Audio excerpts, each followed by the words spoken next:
This is a company that came under attack.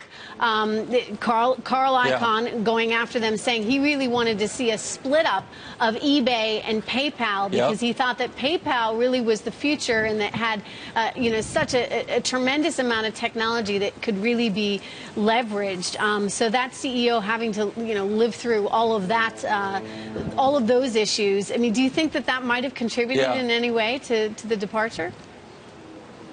Absolutely.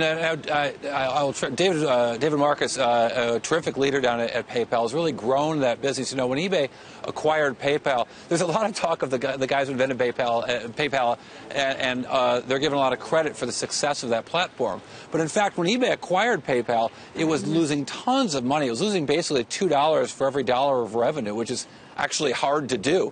They were losing so much money. But eBay, in a lot of ways, saw it as competitive. They didn't want Amazon or someone else to get a hold of PayPal because eBay's customers were using it so much.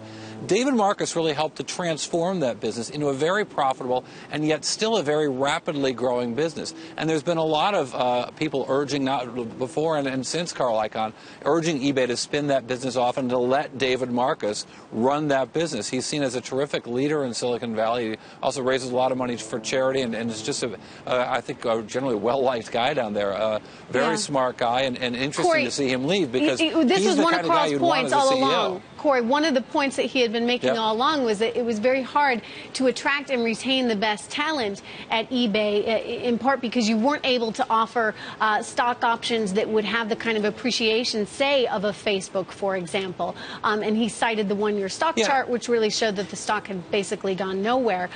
So you wonder, I mean, if you want to retain and attract the best talent, what does your stock price need to be doing to keep them all? And I guess there are a lot of questions here as to why he left, but that may be one of them.